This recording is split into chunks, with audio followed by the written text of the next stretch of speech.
is riding a motorcycle. He pushes his head right over. Souvenir de jeunesse, souvenir d'une période magique pour ma vie.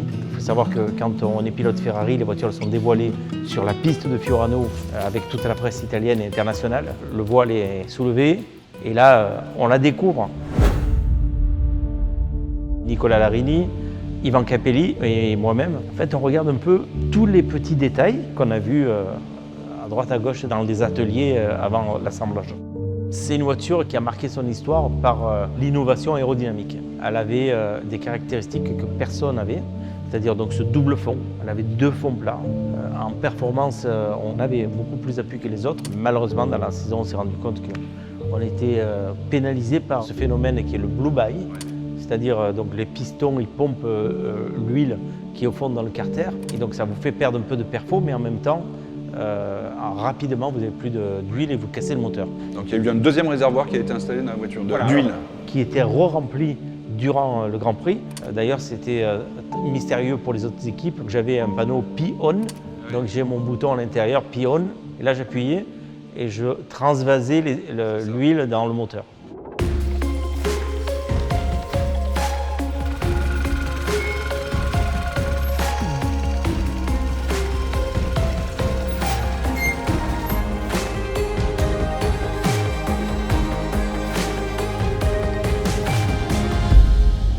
Racontez-nous justement comment elle est arrivée ici, chez vous, à Villeneuve-les-Avignon. Alors c'est ce qui est unique justement entre cette voiture et moi, c'est qu'à la fin de l'année, Ivan Capelli ne fait plus partie de la Scuderia. Gerhard Berger est signé en tant que coéquipier pour le reste des années. De 93. Voilà, c'est ça. Et de la façon que c'était présenté à la presse, j'avais l'impression qu'il repartait à zéro parce qu'il y a Gerhard Berger qui arrivait.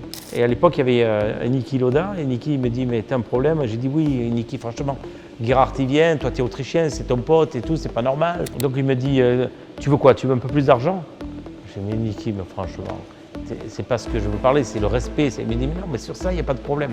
Ce soir, t'appelles le président. » Donc le président m'appelle.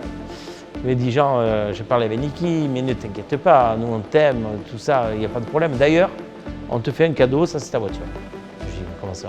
Quand tu rentres dans Estoril, tu vois avec l'écurie, je vais donner les instructions, tu feras ton collaudo à Fiorano et tu gardes la voiture. Et là voilà, plus personne ne l'a touchée.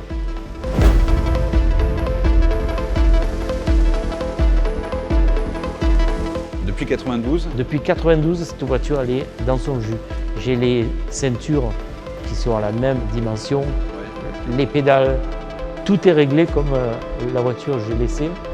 Ils m'ont changé les pneus, ils m'ont mis 4 pneus neufs, ils m'ont dit ben voilà, tu peux rentrer chez toi.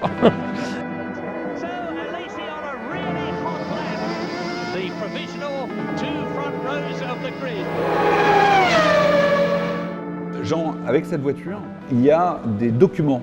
Il y a par exemple l'aéromap, il y a les rapports de boîte, il y a la cartographie de l'accélérateur pour ne pas avoir d'un coup trop de puissance et déclencher le patinage.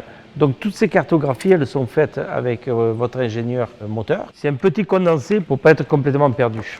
D'accord. Alors là, on l'a sorti à côté du salon, mais la voiture était, depuis que vous l'avez récupérée, dans votre salle de sport. C'était stratégique? Oui, oui, parce que c'est où je passais le plus de temps. Je pouvais la regarder tout le temps. J'étais tranquille, j'étais bien. Qu'est-ce que vous souhaiteriez au futur propriétaire? D'abord, une belle bataille d'enchères. Oui. Ce que j'aimerais surtout, c'est qu'elle soit aimée comme je l'ai aimée, comme je l'aime encore. C'est une émotion de la voir partir? Ah, ça fait plusieurs soirs que je descends. Je la vois déjà qui n'est plus à sa place. Ça me fait bien sûr gamberger, hein, c'est toujours pareil. Mais bon, c'est le moment. C'est le moment de la revoir vivre.